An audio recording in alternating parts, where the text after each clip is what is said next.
Kevin. Thank you. Well, thank you very much, and I'd like to welcome my friend Jacques Diouf to the Kennedy School. I had mixed feelings seeing him here. The last time I spent time with him was in 1996 at the World Food Summit in Rome, where I led the U.S. delegation.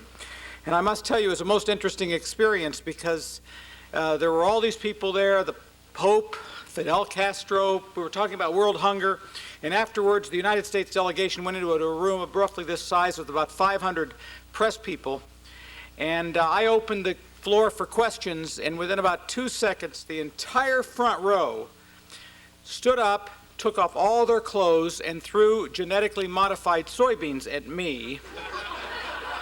On their bodies was written, of course I didn't look, but on their bodies was written, "The naked truth and no gene beans." And I think when the Director General heard about this, his first question was, why didn't you have me there in the room as well, you know?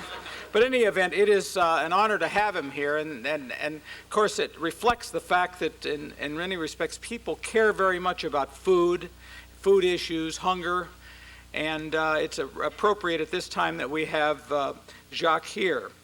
We spent a lot of time talking about the world's most pressing problems, from Iraq to North Korea to AIDS. And maybe it's because I was Secretary of Agriculture that I believe there is no more pressing, more urgent problem than the issue of world hunger. As John Steinbeck wrote, must hunger become anger and anger become fury before anything will be done? We have over 800 million people on this planet who suffer from chronic malnutrition, including too many in our own country. Another 50 million victims of man-made and natural disasters are threatened by acute hunger. Nearly 1 in 7 people on the planet are in this category. And the statistics for children are the most horrifying. Almost 200 million children below the age of 5 are underweight and at high risk of dying within a year. Each day, malnutrition is a significant factor in the deaths of 18,000 of these children. Each day, 1 child every 5 seconds. And much of it is preventable. On Tuesday night, in the President's State of the Union, he spoke of the fact that America provides about 60% of all international food aid. And I think it's important to remember, and many times America gets criticized, but if it were not for our significant and continuous amount of food aid assistance to the world, millions of people would not be alive today. And we are responsible for the majority of all food assistance to hungry nations around the world. But with all of this, all the abundance on our planet, including here in the United States, it is just an imponderable question about why we cannot end hunger in this world. So tonight we are honored to be joined by the Director General of the United Nations Food and Agricultural Organization, who will discuss the political dimensions of world hunger. As I said, I've worked with the Director General for years when I was in government. The FAO was founded with a mandate to raise the levels of nutrition and standards of living, to improve agricultural productivity, and to improve conditions in rural populations. Basically, to improve the lot of people in some of the most difficult places on Earth.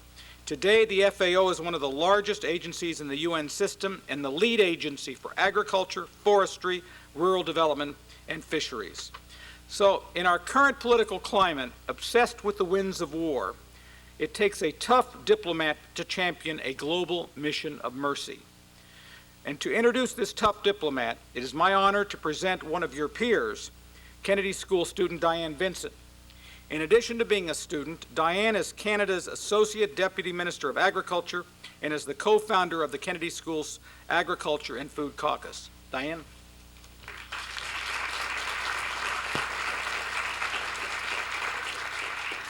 Bonsoir, good evening.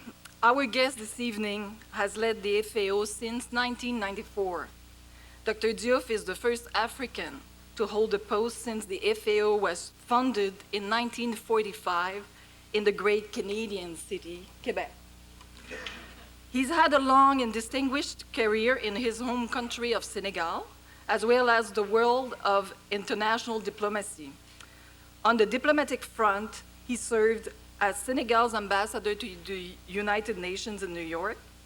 Prior to his service at the UN, he served as a member of parliament and as Secretary of State for Science and Technology for the Senegalese government. His experience wasn't limited to government service. He was Secretary General of the Central Bank of West Africa States in Dakar, Senegal. From 84 to 85, he worked as an advisor to the president of the International Development Research Center in Ottawa, Canada. He holds a PhD in social science and agricultural economics from the Sorbonne University in Paris. When I worked on the World Food Summit, I saw him work to end world hunger firsthand. He's a man of determination, commitment, and hope. My favorite quote from him is, "While we cannot make hunger disappear overnight, it's my conviction that the goal of a hunger-free world can be achieved sometime during this century. Even one hungry person is one too many." Ladies and gentlemen, the Director General of the FAO, Jacques Diouf.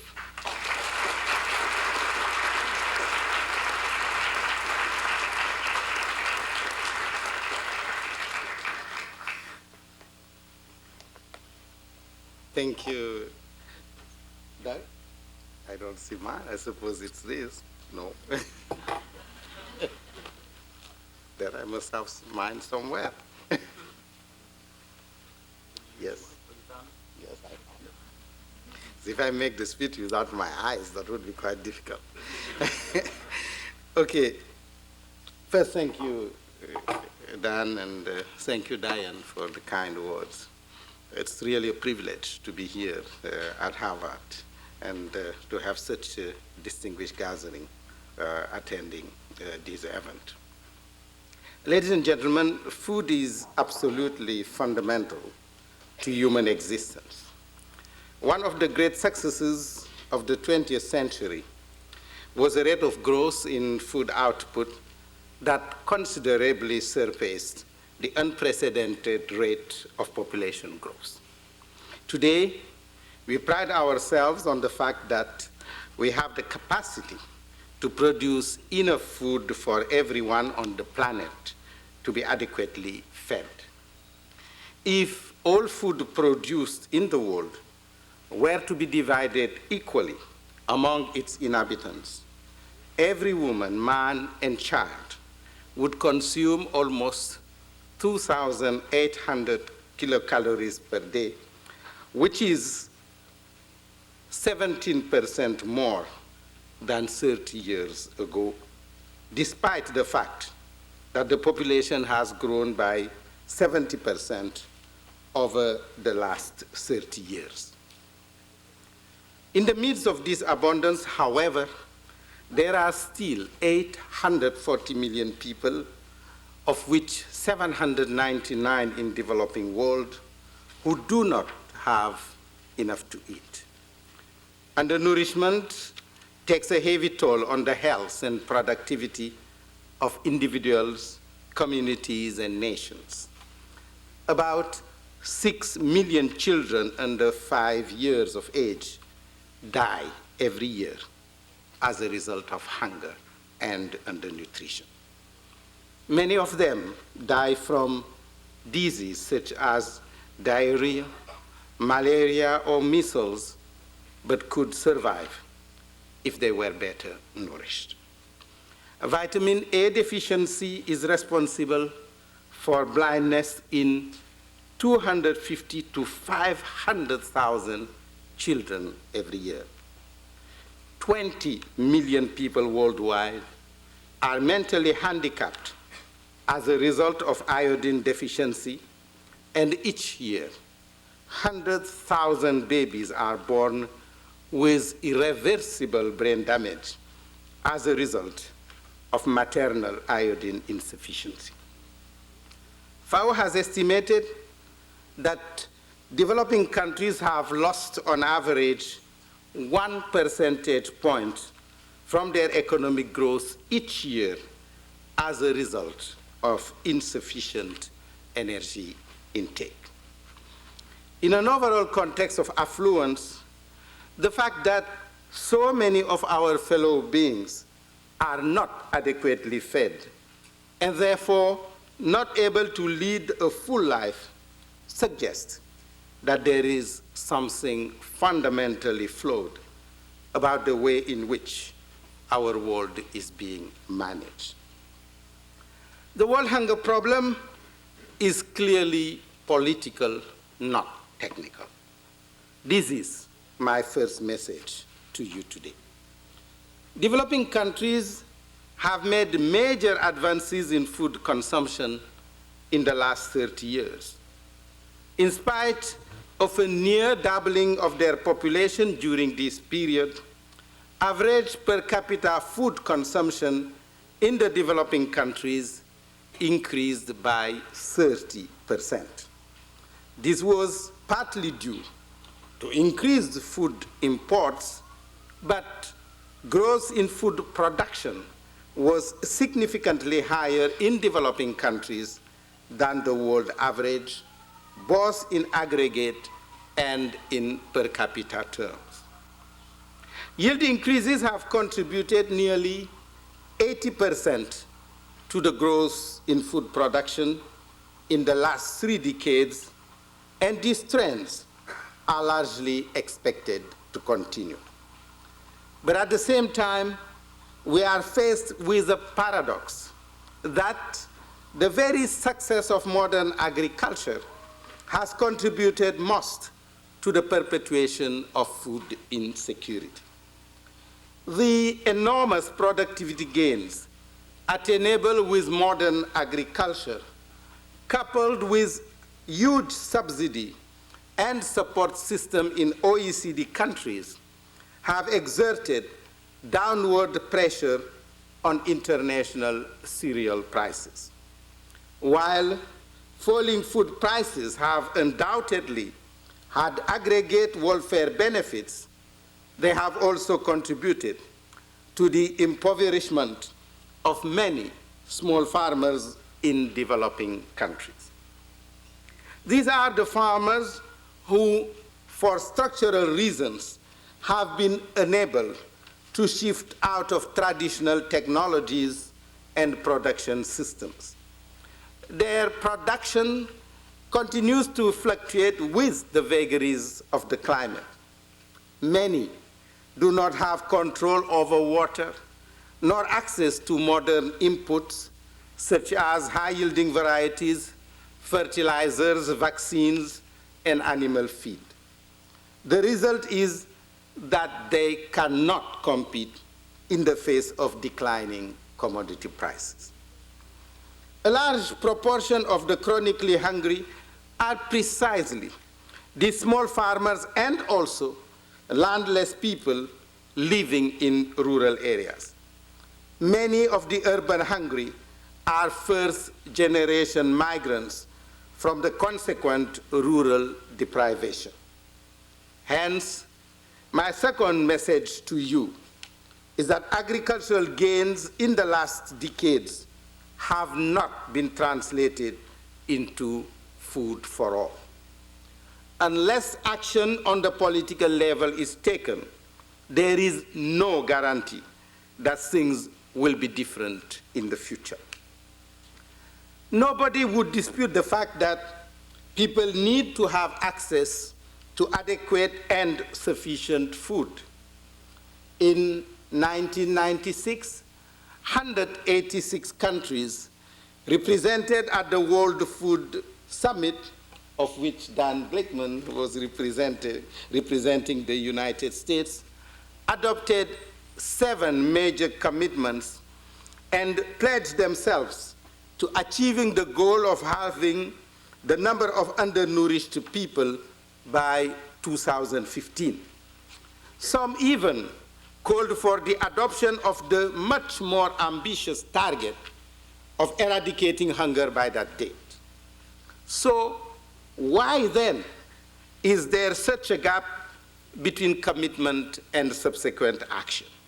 Why, in so many countries, are vast number of people brought to the brink of starvation and sometimes beyond it before remedial measures are taken?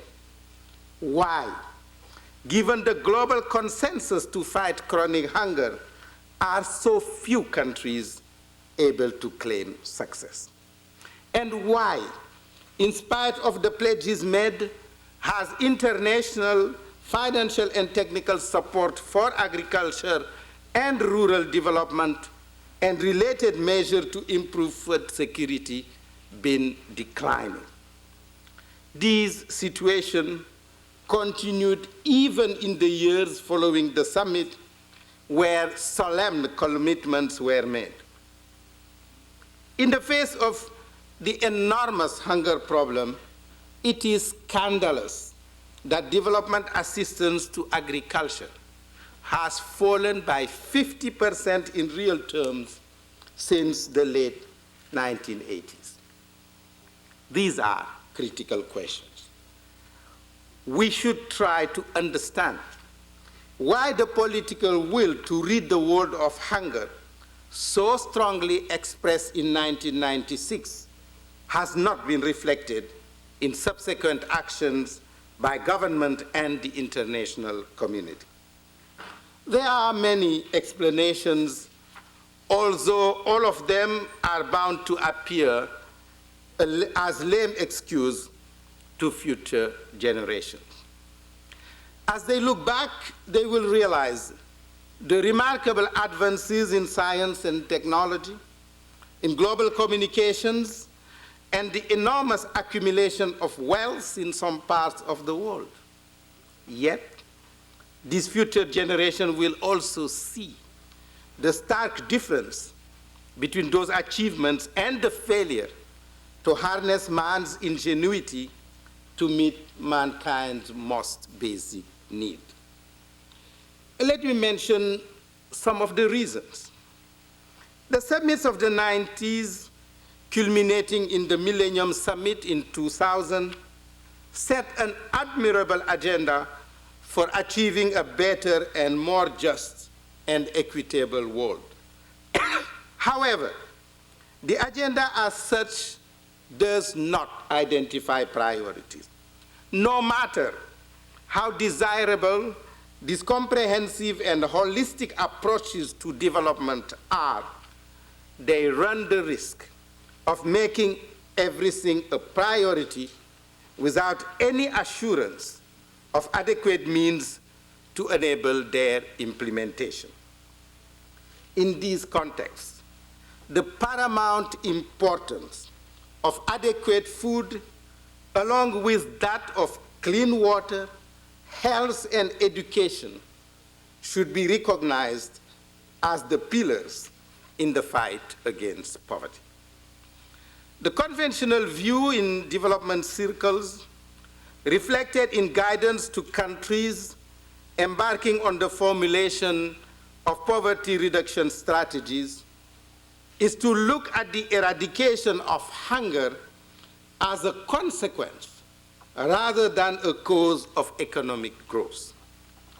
This results in low priority to investment in food production, most distressingly in rural areas where 70% of the poor live.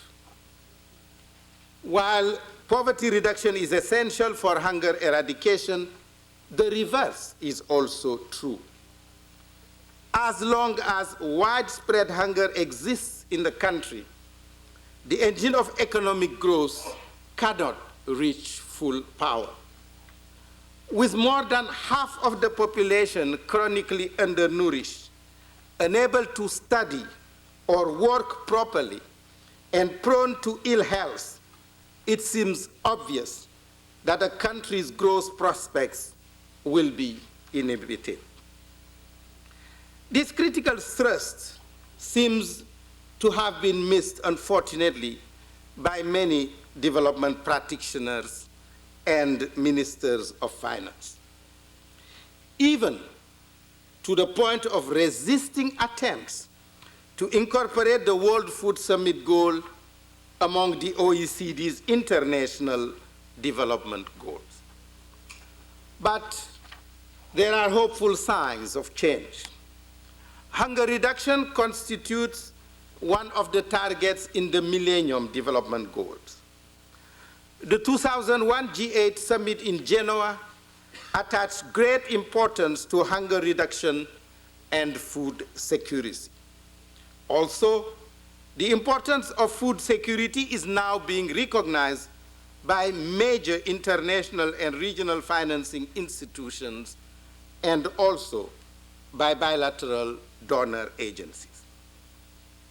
Development priorities tend to reflect the political agenda and attitudes in developed countries where public opinion too often only associate hunger with emergencies, conflicts, and natural calamities.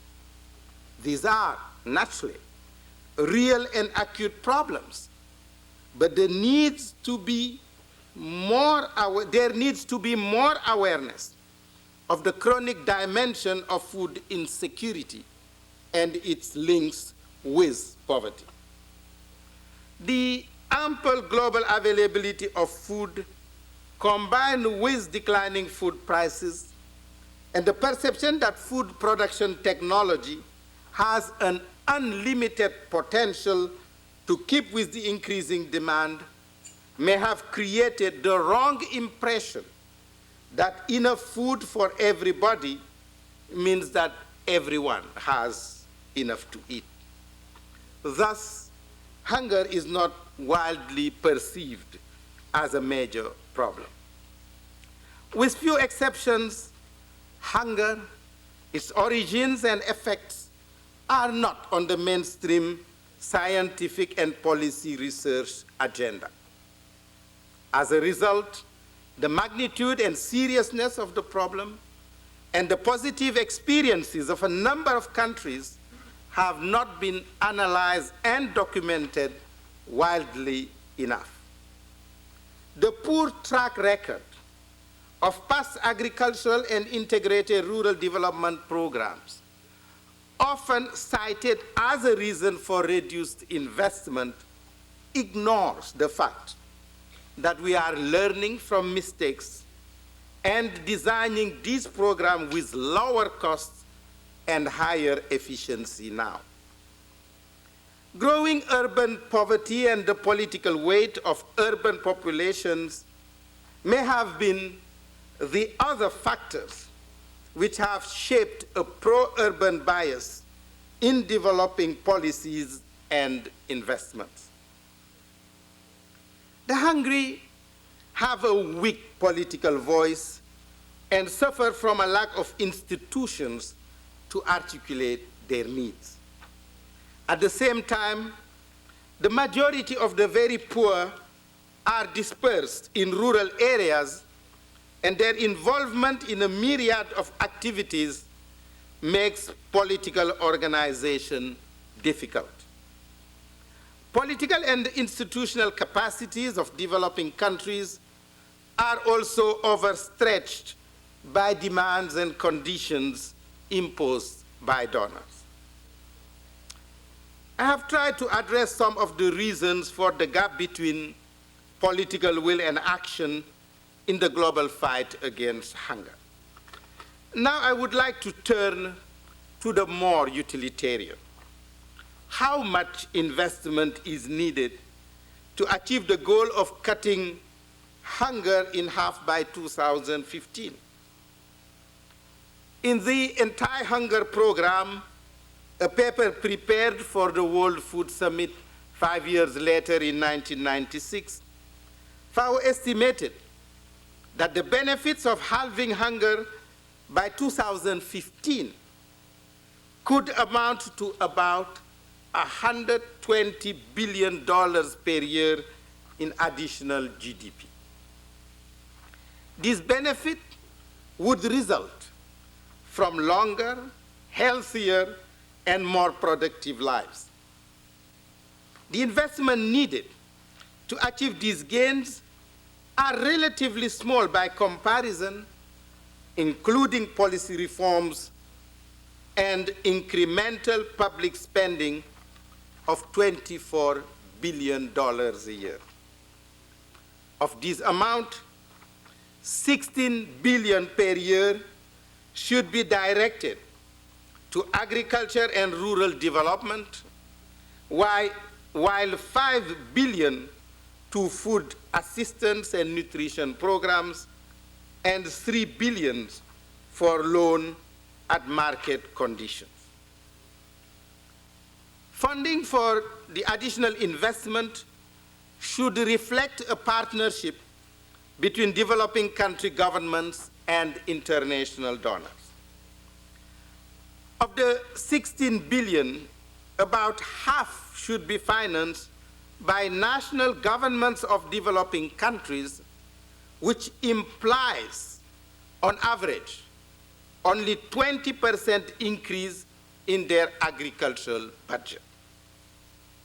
And 8 billion should come from concessional flows from donors who would need to bring the share of agriculture in ODA back to the level it was in 1990. Both these incremental public spending and a conducive policy framework are essential to provide the incentives for the private sector to mobilize its own resources, which will be critical in ending hunger. The international community, though, must contribute more than concessional aid. An international trading system based on a level playing field, which gives due consideration to the food security of developing countries, will go a long way in allowing them to meet the World Food Summit goal. Hand in hand with wider access to markets, developing countries also need to build capacity to meet the increasingly demanding standards and rules, in particular, those related to food safety and quality, and also to plant and animal health. With proper assistance from richer countries, these trade standards can be transformed from a threat to an opportunity. Meeting standards set under the WT agreement on SPS and TBTs, on sanitary and the phytosanitary standard, technical barriers to trade, allows developing countries to expand export as well as better safeguard their consumers. In this context, it is both urgent and realistic to reverse the declining trend in official development assistance and loans to agriculture and rural development, which have been halved, as I indicated, since the early 90s. This reduction is now clearly recognized as a mistake. I'm encouraged by recent statements here in the United States and by representatives of major donors and financing institutions expressing a new commitment to reverse the trend. The incremental 24 billion of public investment, which will guarantee meeting the World Food Summit goal, is a negligible share of the total income of the rich countries. It is even quite small compared to the equivalent of more than $300 billion per year that OECD countries provide in subsidies to their own agriculture. It is this concern over the need to start bridging the yawning gap between the financing requirements to achieve the World Food Summit goal and the current availability of international funding that has prompted FAO to urge all concerns to take more deliberate measures against hunger. But it is not just about economics. Hunger and extreme poverty bring about conflict, especially over ownership and access to resources. It brings recurrent emergencies and problems of migration, international crime, and the drug trade, which affect all of us. I hope that my comments will lead you to the same conclusion. Beyond being a moral imperative, it is in the self-interest of all countries, rich and poor alike. They need to move quickly toward achieving the World Food Summit target. The political dimensions of world hunger are really about how to translate these self-interests into determined action backed by adequate resources. I thank you for your kind attention.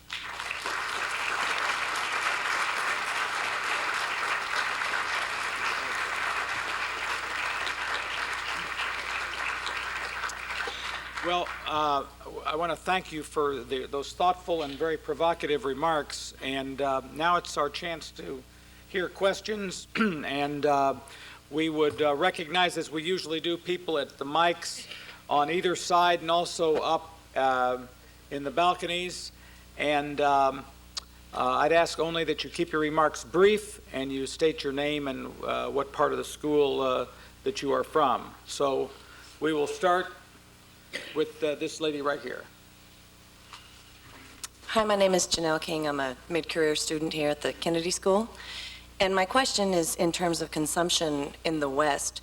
If we actually continue to ingest the same amount, but no longer wasted the great amounts that we do, what sort of impact would a reduction in waste have on the developing world rather than increasing yield or production?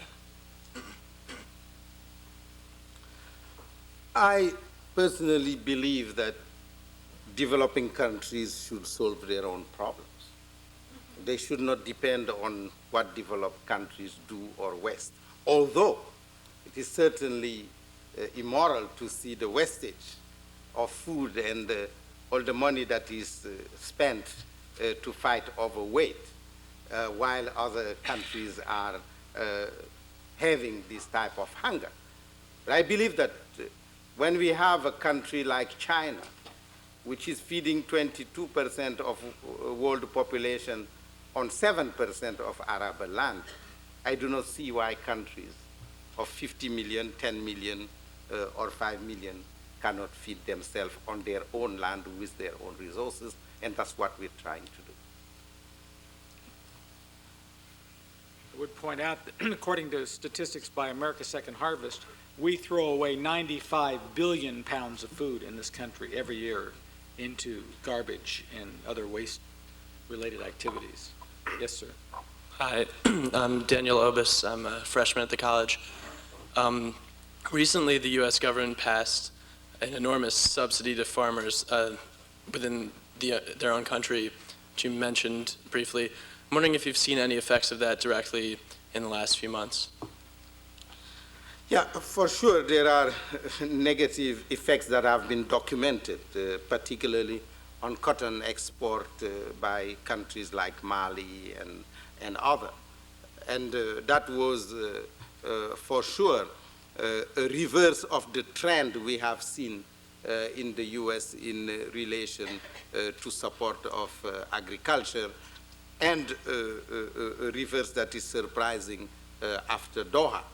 But naturally, Doha set an objective for the medium term. So one could consider that you can increase then go down, but certainly it would have been more logical to go down progressively. See, gentleman up here, Bill. My name is Bill McCamley. I'm a second-year public policy student here at the Kennedy School.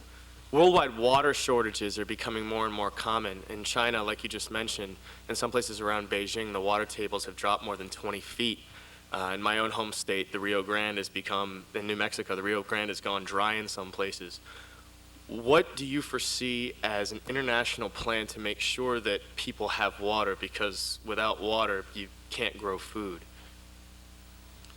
Well, water is certainly the most critical resource and the most critical factor for feeding world population, not to talk of simply providing adequate possibility of drinking. And one would have to look at this problem in different regions of the world. There are some regions like Africa, and if I take sub-Saharan Africa, only 3.7% of arable land has water control compared to 50% in China, 36% in Asia. And Africa is using only 1.6% of its water resources compared to 16% in Asia. Therefore, the policies you will be adopting would differ from one continent to the other. But they would all have one common element: the need to effectively use water and to avoid wastage of water, which is happening particularly in agriculture. You know, agriculture is consuming 70% of the total water used, and systems of irrigation like submersion irrigation and so on are leading to a wastage of 40 to 50% of the water that arrives in the field. So economies in the use of water, more efficiency in water use will be key elements in ensuring that a population which will move from 6 billion to 9 billion will have adequate water. And by the way, we will be organizing in March the World Water Forum in Japan to address those issues, and the meeting is jointly organized by the Japanese government and FAO. See this gentleman up there. Thank you, Monsieur Diouf, for a very interesting talk. I had a question about the recent reports in, I believe it was Malawi, I may be mistaken on that, regarding genetically modified corn being sent and for a short time refused as food aid. And I just wanted to get an opinion on your, the FAO's position on genetically modified corn being used as food aid, and perhaps a more general discussion on that. And my name is Rudy Brewers. Yeah. Well, thank you. It was not Malawi, it was Zambia. But the problem was really a general problem in all of Southern Africa, including Malawi, Lesotho, Mozambique, Swaziland, and Namibia, and so on. The region has presently 13 million people who are at the risk of starvation. Therefore, we launched an appeal to provide around $600 million to be able to satisfy those needs, with naturally the World Food Program taking the lead. There was a positive response, in particular from the United States, and 45% of this amount was committed. Then came the issue of GMOs, with a number of declarations, statements, subjective issues, and so on. So we jointly prepared between the World Health Organization, the World Food Program, and FAO a statement that indicated a number of facts. One, there is no international standard yet adopted on genetically modified organisms, although we have the ad hoc committee on the Codex Alimentarius, which sets standards, and which is a joint body of the World Health Organization and FAO, working on these and agreeing already on the principles and the methodologies. Two, we said that there is a basic principle that when a country is providing food aid, it has to ensure that the same condition applied to its population for the consumption of such food, the same condition do apply when it is sent outside. And we said the corn that the US was sending is being consumed by US citizens. We said, thirdly, it is the sovereign right of each country to make a decision to accept or not accept food aid. And we also said that the issue of consumption of GMO and the issue of planting GMOs are two different issues. And therefore, each country, should make its decision based on those facts and those elements. Almost all the other countries in Southern Africa, with some varying conditionalities on making sure that the corn would be milled to avoid it being diverted toward food production. Some put those conditions, but in general they accepted. But Zambia said they don't want to eat it, and they want only to use non-genetically modified cereals. And they negotiated with European Union, which gave them the money to buy non-genetically modified cereals. But I personally think that also it's very important, and we should thank the countries who are generous enough to provide food in case of emergencies, like what is happening in Southern Africa. But unfortunately, the same situation is happening also in the Horn of Africa, with 16 million people risking starvation. We in FAO are saying we should not address consequences only, we should address causes. If these countries are in the brink, or have their population in the brink of starvation, it is because of drought, therefore because of lack of water. Therefore, why not invest in water control as it exists in other parts of the world? And if we take Malawi, which is the example you just mentioned, 1/3 of the territory of Malawi is made of a lake of fresh water. Yet we have people with a risk of dying of hunger because of lack of water. That's something that doesn't match. We therefore are telling the donor countries, yes, we are grateful for your generosity in providing food for people not to die, but we would be even more grateful if you helped us in developing programs for small-scale water harvesting, irrigation, and drainage systems that are low cost, that have no impact on the negative impact on the environment, that can be done with a system whereby 40% of the cost is local labor that we have to mobilize. We believe that long-term, this will be more effective than just sending food. We believe that it's better to help people to fish than to give them the fish. Gentleman right here. Hi, Karthik Muralidharan, Economics PhD program. The one thing that economists probably have useful to say over the past 30 years is that one of the best strategies for combating undernutrition is food for work programs, right?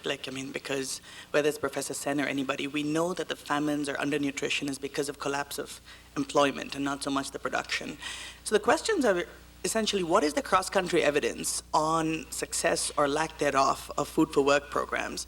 And second, when we know that this works better than most other things, why aren't we doing that much more aggressively?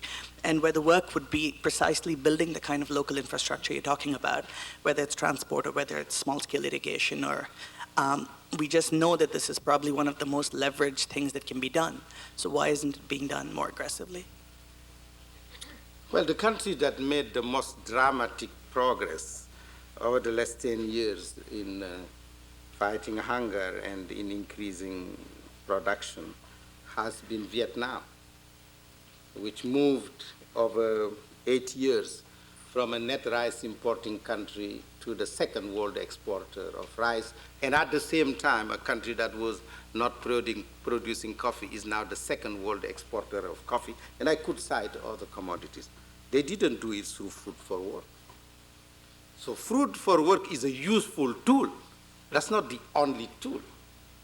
It's a mechanism that would allow those who are hungry and need to undertake some work for infrastructure, for example, for water control or small rural roads or small storage facilities to be able to do it and yet have enough food to maintain them, to have the energy to undertake the program. Therefore, it's a very useful and effective mechanism, but it's not the only one. Thank you. My name is Matt Beckwith. I'm a first-year grad student here at the Kennedy School. My question has to do with a topic that was brought up earlier, subsidies. The United States and the European Union give a lot of subsidies to our farmers, and these have obviously price distorting effects on the world grain prices, world commodity prices, which adversely affect developing countries, countries that these are their primary products to export and to gain export earnings. So as the head of the FAO, being diplomatic as you of course must be, what would your wish list be for the US and the European Union's handling of our subsidies programs to be fair and more equitable toward developing countries? Of course, we're not judging the prior practices of the United States. Right? Passing no judgment. Well, no, I think that it's really very easy to answer this question because it's about facts. It's not about opinions.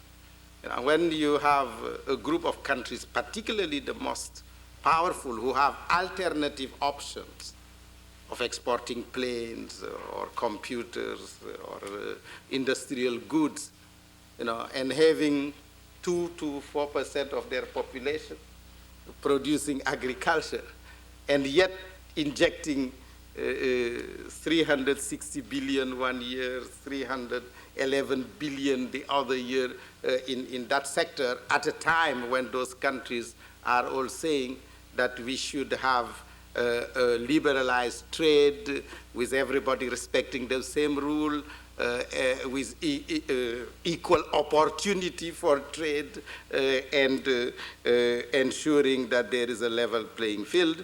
You know, there is a problem.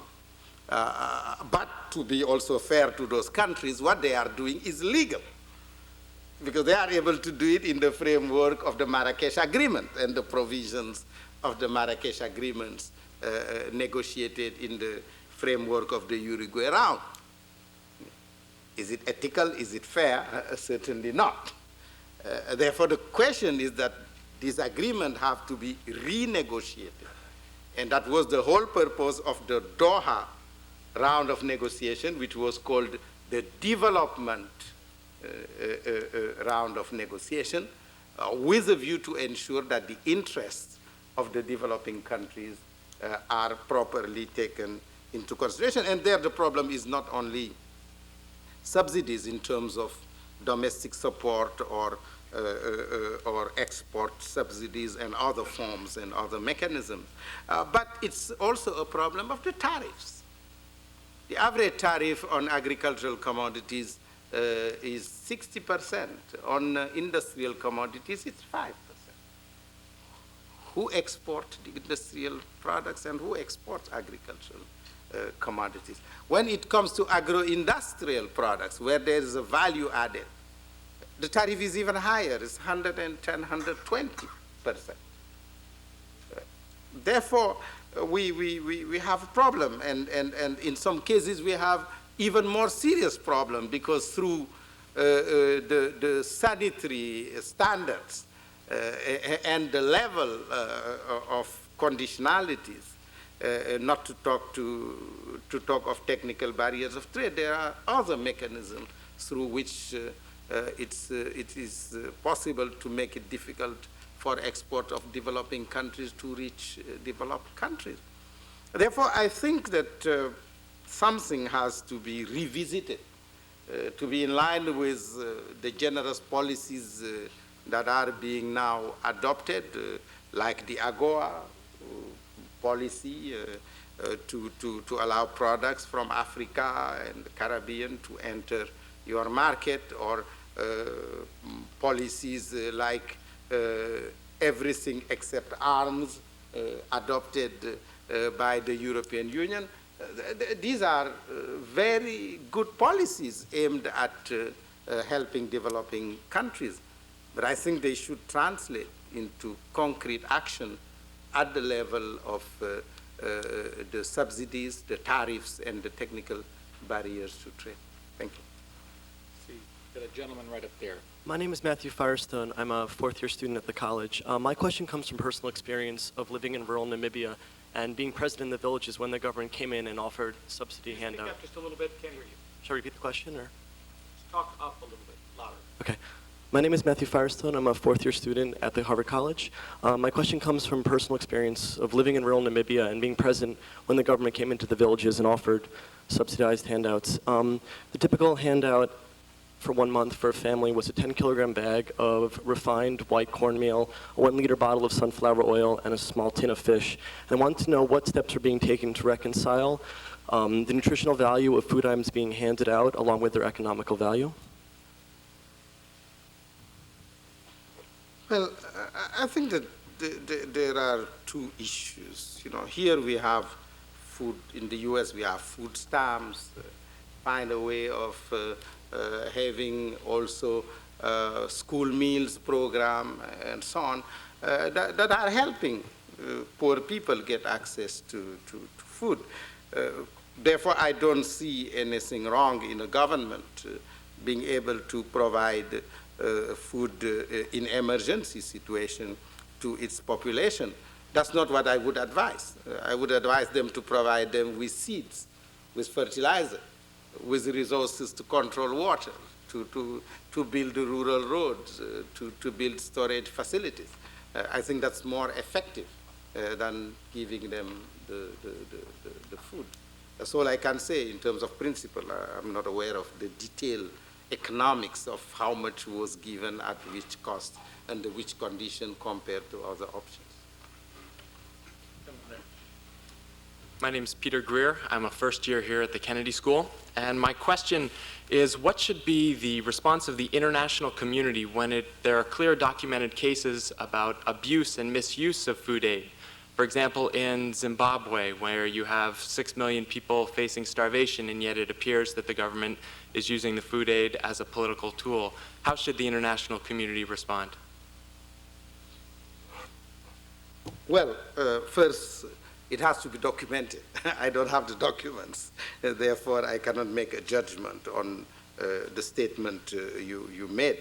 But certainly, a World Food Program, which is distributing the food in the country and which knows the condition under which this food is being distributed, would have, naturally, to take the necessary measures to ensure that the resources that have been given generously by the donor community would reach out to the people in need of those foods.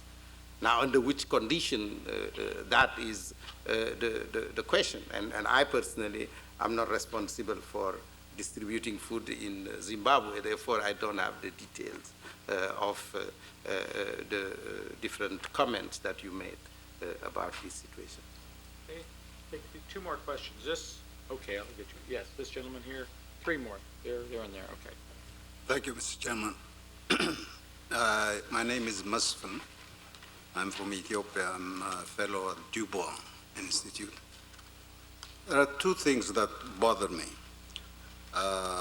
One, with respect to the causes of what was called not famine, but hunger, malnutrition, undernourishment. Famine is qualitatively different, entirely different from any one of those things. It is a consumption of one's body day by day for months, usually for 6 or 7 months until death. That is a slow process of death. And in my country, for the last 40 years, I have seen this happening over and over again. And yet, the international experts, international organizations go on for 40 years saying, ascribing climate, some environmental factor, for the problem of famine in Ethiopia. We know otherwise. The Ethiopian peasant does not own land. He is taxed heavily. He is asked to contribute for all sorts of things, for clinics, for schools, for road building, and so forth. If he doesn't, he will go to jail. And so his capacity to save is completely debilitated. And in this sort of situation, with this sort of dictatorial regimes who dictate everything, and the farms are usually very small. 1/3 of Ethiopian peasants plow 1/3 of 1 hectare. 2/3 plow less than 1 hectare of land. How on earth is one going to modernize such small, minuscule farms? And that when it is not their own. No international organization dares say this about Ethiopia or any other dictatorial regime, because in Africa in particular, most of them are the same, more or less. And then the other thing that I object very strongly is that there is a tendency always to go to the international community to blame our own problem because we can't resolve it. Thank you very much. First, let me say that no international organization can substitute to people and their leaders. We are dealing with sovereign countries. Our job is to assist. Our job is to advise. Our job is to support in any way we can. We are intergovernmental organizations. We cannot be the police of the member states or the gendarmes of the member states. In our different areas, we try to do our specific jobs. And our job in FAO is food and agriculture. Our job is not what government is democratic, not democratic, dictatorial, and so on. And in fact, you stated that this has been going on for 40 years, and I'm sure for 40 years there have been many governments of different types, different categories that have been in that country. And again, my job is not to make judgment. Maybe the Organization of African Unity, now the African Union, or the General Assembly, or the Security Council could deal with some of the political and other problems.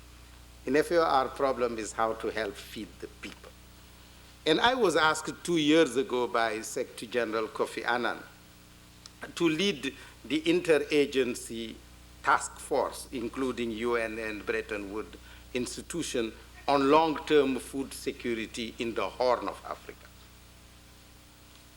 I led this team 9 months. And after 9 months, I said, my job is finished. Because the report clearly identified the basic economic issues. In the Horn of Africa, less than 1% of arable land has water control. Yes, farmers need that water. A large majority of the population is made of herdsmen. I therefore said, after having visited all the heads of state, having worked with all the UN teams, having worked with all the ministries of agriculture and economic development of those countries, having chaired meetings in Geneva with all the UN institutions, I say now it's a matter of policies and resources. It's a matter of giving the priority to addressing what I was saying, the causes, and not addressing only the consequences. How many times have we mobilized international assistance in favor of countries in the Horn of Africa. How many times have we seen not only government, but even artists organizing Band-Aid and so on and taking the food? After they take the food, they left the situation exactly as it was before. So the following year, when the drought came, and the same consequences came again. And that's what I said in the beginning, referring to the situation in Southern Africa. And it holds for West Africa. We have had drought in the Sahel. We created an organization of the African countries, which is called the Interstate Committee on Drought in the Sahel. We created an organization of developed countries called the Club of the Friends of the Sahel. We worked for 20 years. Still today, only around 1% of arable land has water control in the Sahel. So we have to get policies that address the root causes. And we cannot develop these countries different from the way other human beings developed. And agriculture has developed under conditions where we were in temperate zones, where the water was adequate, or we are in tropical countries, and those countries have controlled water. And as you all know, human progress is mastering nature and not being dependent on environment. We're going to have to make this the last question here, so. Okay, first of all, thank you so much for your wonderful explanation, the cause and effects of health and food and all that stuff. But you're saying that you're not addressing the main cause. So no matter what, we're not taking responsibility for our own problems. So do you think by pouring so much donors' money and blaming the others, we're going to be off the hook? Or do you think the problem is going to be solved? Because I heard this talk over and over. Don't you think it's about time individual nations and countries take responsibility for their own problem?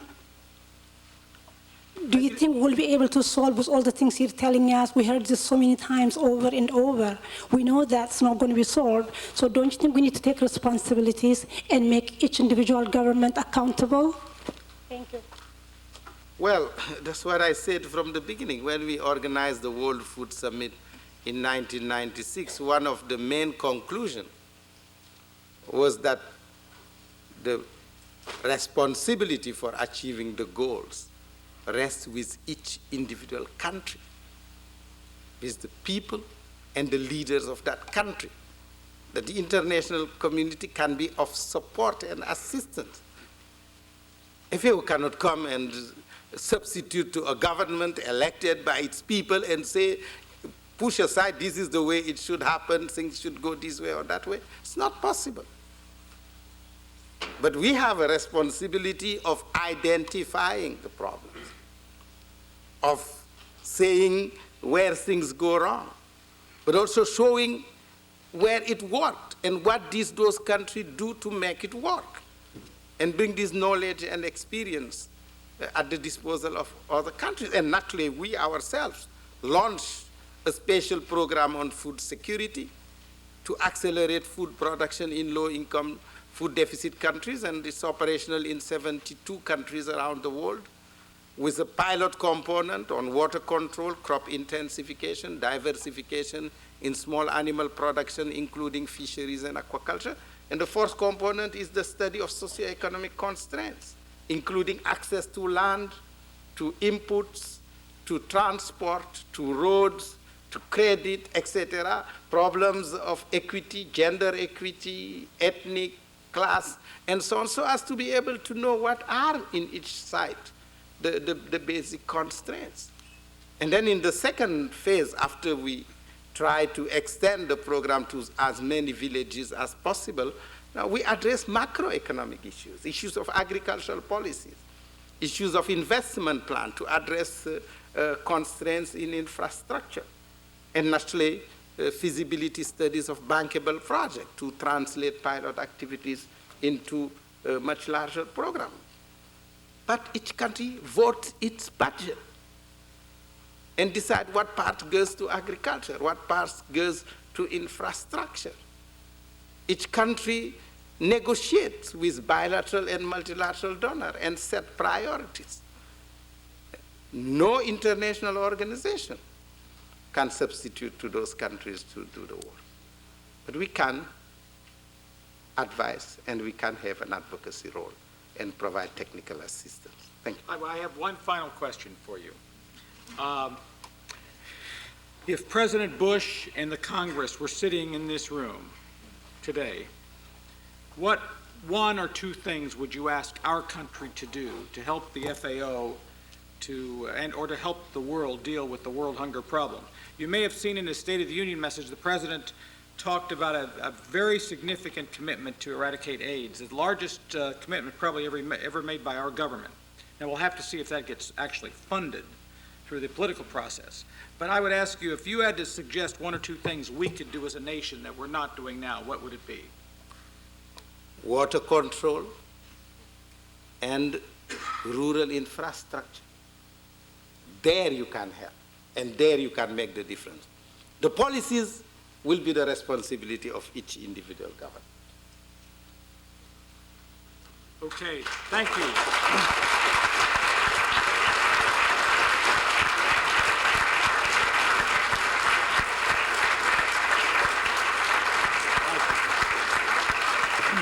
Thank you all very much. Good job. Thank you. Thank you very much.